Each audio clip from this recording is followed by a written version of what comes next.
السلام علیکم ناظرین، زه واجد الله تاسو ګورئ زما فیسبوک او یوټیوب چینل. امید لرم چې خبرې ژوند به مو ښه تېرېږي. ناظرین کرام، حالات چې کوم دي دا ډېر زیات خراب شو دي او قاضي فایز صاحب چې دی هغه بالکل تیار ناست دی. سیستم چې کوم دی، نظام چې کوم دی، هغې د دې سهولتکاري چې کومه ده مسلسل جاري ده او د هغې سهولتکاري کوي. خو په دې سیستم باندې، په نظام باندې چې د دې کومه بینیفیشري دی د هغه په دې باندې اعتماد نشي او جهاز چې کوم دی دا بالکل تیار ولاړ دی. که چېرته قاضي فایز صاحب ته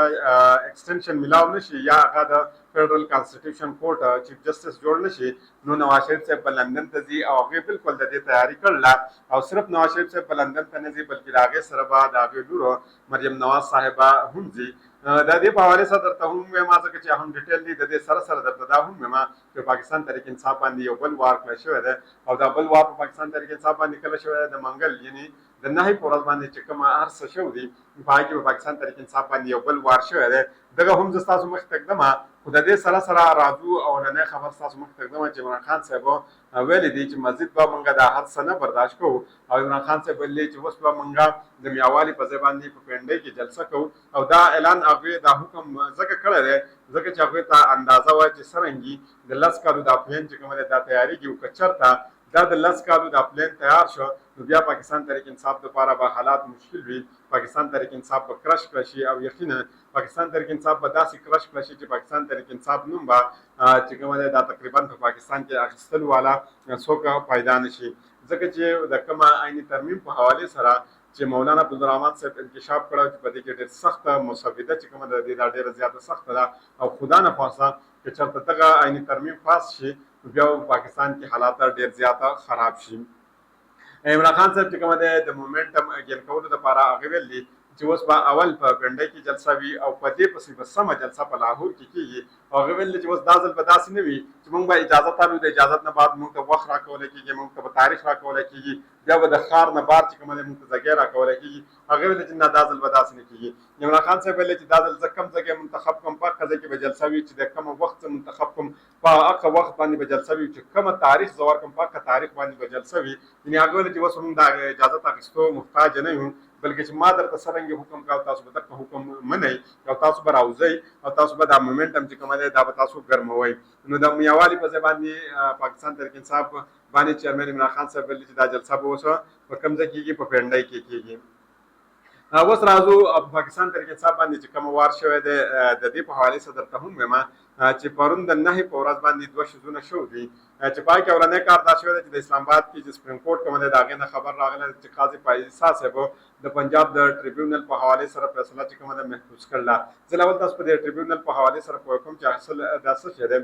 په پنجاب کې به 2 ټریبیونل جوړېږي، یعنې 4 ټریبیونل چې کومه دي دا به د حاضري سروس ججز صاحبانو جوړېږي او 4 به د ریټایر ججز صاحبانو جوړېږي. د حاضري سروس ججان صاحبان چې کومه ټریبیونل جوړېږي دا به د لاهور های کورټ چې کومه دی هغه به جوړوي او دا کومه د ریټایر ججز صاحبانو ټریبیونل 4 چې جوړېږي دا به الیکشن کمیشن سره اختیار دی چې هغې به جوړوي. خو په دې کې به کار دا کېږي چې کوم ځای کې پاکستان تحریک انصاف الیکشن ګټلی دی، پاکستان تحریک انصاف ته هغه سیټ میلاو شوی دی، دا هغې کیس چې کومه دی هغه به د حاضري سروس ججانو ټریبیونل مخې ته ږدي. کوم ځای کې چې پاکستان تحریک انصاف الیکشن ګټلی دی خو پاکستان تحریک انصاف ته سیټ نه دی میلاو شوی، یا هغه سیټ پاکستان مسلم لیګ نوم ته ورکړی شوی دی یا پاکستان پیپلز پارټي ته، هغه کیس چې کومه دی هغه به د هغه ټریبیونل مخې ته کېښودلی کېږي، کومه ټریبیونل چې الیکشن کمیشن جوړ کړی وي او د الیکشن کمیشن سره په هغه کې څه وي ریټایر ججان وي چې په اسانۍ سره هغه ریټایر ججان چې کومه دي هغه مینج کړی شي او د هغې نه د هغې چې کومه کسانو مرضي ده د هغې د مرضۍ مطابق چې کومه ده فیصله د هغې نه واخیستلی شي. دویم کار دا شوی چې د اسلام آباد های کورټ چې کومه دی هغې دا اډر وکړه چې الیکشن کمیشن دا فیصله دی کالعدم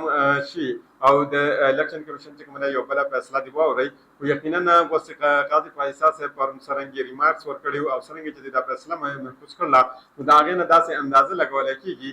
چې سپریم کورټ او د اسلام آباد های کورټ چې کومه دی دوی د پنجاب په ټریبیونل باندې هر څه مینج کړلي او یقینا چې داسې ښکاره کېږي چې په دې وخت کې سیستم او نظام چې کومه دی د پنجاب په ټریبیونلز باندې دي ګټلو ته بالکل نږدې شوي دي او پاکستان تحریک انصاف بلاد ته بالکل نږدې شوی دی. راځو اوس در سره یو بل کیس مخې ته ږدم چې هغه دی د 190 میلیون پاونډ ریفرنس په حوالې سره د بشرا بیبي وکیل د آدمي موجودګۍ یعنې هغه موجود نه و، د هغې په باعث باندې تفتیشي افسر چې کوم دی په هغې باندې جراح ونه شوه. 190 million pound reference की इमरान खान से अहलिया बुशरा बीबी वकील मौजूदगी के बाद बायस तफ्तीशी अफसर बांदी जराह मुनशवाद एहतसाब अदालत जज नासिर जावेद राना 190 मिलियन पाउंड रेफरेंस की समाअत पाड़ियाल जेल की वो बानी पीटीआई इमरान खान साहब और बुशरा बीबी पर कमरे अदालत की पेश खड़ाशु बानी पीटीआई वकील इंतजार पंजोता साहब अदालत का दरख्वास्त जमा को दरख्वास्त के आगे कुल मौकफ दा इख्तियार को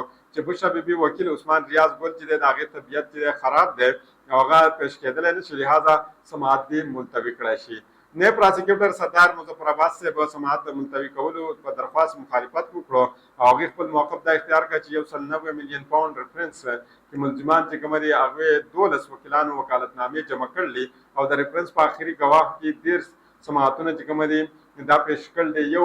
वकील साहब दी मगर जराह दी पदगा वकील से बांधी उकड़ा शिकाना बरसलाली जफर और इंतजार पंजोता से मौजूद दी दादी आखिरी गवाहान द जराह वगर जवलशी पाकिस्तान ने प्रोसिक्यूटर अदालत बताते हुए Islamabad high court trial court का फैसला सुनाव करला इनिदा फैसला और अवरवल लचिदा केस वद्रवलशी खुदाई खुनद लचिदा ट्रायल दी वद्रवलशी तरदे पूरे एहतसाब अदालत जज नासिर जावेद राना से दो वकीलात सफाई पर जानिबान समात मुलतवी कौलू पर इस्तदाबान सख्त नाराजगी इख्तियार करला और पाकिस्तान ने सख्त बरहमी हूं करला अदालत वकीला सफाई केस आखिरी गवाह जराह मुकम्मल कौलू दोबारा समात के कमरे सिस्टम सितंबर में पूरी मुलतवी कर ले यानी दंदना पूरी मुलतवी कर ले अब दोबारा बंदन पदे बांध समात की जज समात को आगे पर हवाले सर नई डिटेल पर जरूर सासू मखी तकदम नन د دې علاوه ته بل غټ خبر درکوم او یقینا کله چې هم په پاکستان باندې سخت او مشکل وخت راشي نو داسې خبرونه مونږ وینو او دا خبرونه د یو کس په حواله سره چې دا وی د نون لیگ سربراه یعنی پاکستان مسلم لیگ نون سربراه میاں محمد نواز شریف صاحب اوس دا خبر تاسو مې ته دم چې مسلم لیگ نون سربراه نواز شریف صاحب د مریم نواز سره آینده 100 ورځې کې لندن ته راتلو پلان جوړ کړی دی او همیشه د پاره نواز شریف صاحب داسې کار کوي نواز شریف صاحب په 2 هفتو پورې لندن ته ځي خو دا د به صرف یوازې نه ځي بلکې د سره به د لور مریم نواز صاحبه هم ځي په دې کې دا هم ویل شوي دي چې چې قاضي صاحب ته ایکسټنشن ملاو نه شو نو د دا قیام به هلته ډېر زیاته اوږد کړی شي یعنی که چېرته قاضي قاضي صاحب ته دا ایکسټنشن یا نظام په دې کې کامیاب نشه د دې دا ایکسټنشن یې دوی ته ورنکړو یا یې فیډرل کانسټیټیوشنل کورټ چې کومه دی د هغې دپاره د قاضي پایسا دپاره یو نوی کورټ جوړ نه کړی شو او هغوی د هغې چیف جسټس صاحب جوړ نه شو نو بیا یقینا قاضي پایسا صاحب باندې د نواز شریف صاحب اعتماد او یقین و او په سیستم باندې نه د هغې اعتماد او نه یقین و یقینا نواز شریف صاحب به واپس نه راځي او هغه به هلته د خپل قیام چې کومه دی دا به اوږدوي او یقینا چې کوشش وکړي چې د حیات هغوی هلته ژوند تېر کړي دې نه مخکې یو خبر بل څو ورځې مخکې تاسو دا اورېدلی چې نواز شریف صاحب لندن ته ځي او د لندن هغوی تیاري کړله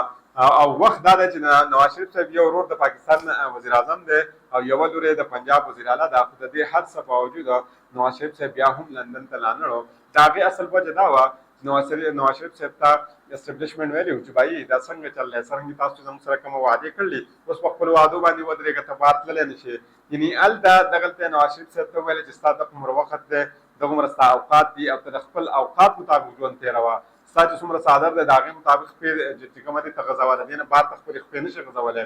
یقینا دا په پاکستان کې چې تا کومه وعدې کړلې دا پوره کړه اول زموږ سره د دې نه بعد به تا ته که مونږ اجازت درکول غوښته نو تا ته مونږ اجازت درکړو ورنه مونږ تا ته اجازت نه شو درکولی او ته کښېنه دلته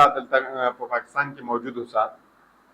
نو دغومره نواز شریف صاحب عاجز دغه و وخت و اوقات نو هغه عاجز د خپل ورور د وزیر اعظمۍ باوجود او د خپل لور د وزیر اعلی پنجاب باوجود هم هغه د ملک نه بار لا نه راځو د دې نه علاوه درته یو بل غټ خبر ستاسو مخ ته ږدم چې هغه د وزیر اعلی خیبر پښتونخوا عالم انګنډاپور صاحب په حوالې سره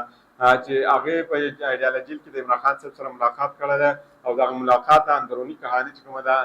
اندروني ستوري چې کومه ده هغه هم مخې ته راغله دا زه تاسو مخکې ته دم چې په دې کې دننه څه شو دي عالي انګنډاپور نه په ایډیالوژي کې د باندې په پاکستان تحریک انصاف عمران خان صاحب سره ملاقات وکړو ملاقات چې سره ټیم ختم شو وزیر اعلی عالم انګنډاپور صاحب د میډیا څخه خبرو کولو بغیر هغه واپس لاړې د جیل انتظامیه مطابق ملاقات په جیل کانفرنس روم کې شوی دی چې تقریبا دا یوه نیمه ګنټه جاري پاتې شوی دی یعنې یوه ګنټه او 30 منټه یعنې 90 منټه چې کومه دی دا میټینګ د دې جاري و او په دې میټینګ کې څه خبرې شوې دي دا به ستاسو مخې ته ږدم د ذرایع مطابق د لاهور جلسې په حواله سره په دې کې خبري اترې شو دي. د دې سره ملاقات کې چې کومه د 28 سپتمبر د راولپنډۍ کې چې کومه جلسې په حواله سره هم د مشاورت کړه ده. په ملاقات کې ملک سیاسي خیبر پختونخوا پارټي معاملات باندې هم خبري اترې شو دي. یعنی عمران خان صاحب د تخکارا دا خبره کړله چې مزید زموږ سره ټایم نشته، اوس به تاسو راوځئ او په هر حالات باندې به راوځئ او دا 10 ساله کومه پلان چې جوړېږي د 10 کالو دا کومه پلان چې جوړېږي دا به موږ ناکام کوو. که چېرته دا موږ ناکام نه کړو نو به یقینا په پاکستان کې به پاکستان تحریک انصاف ختمېږي او که پاکستان تحریک انصاف دلته ختم شي نو حالات مزید نور هم خرابېږي. نو کوشش کوم چې د دې په حواله سره کومه نوې ډیولپمنټ زموږ تر راځي ستاسو مخ ته کېدم. نو بلې ویډیو پورې ماته اجازه راکړئ. د الله پام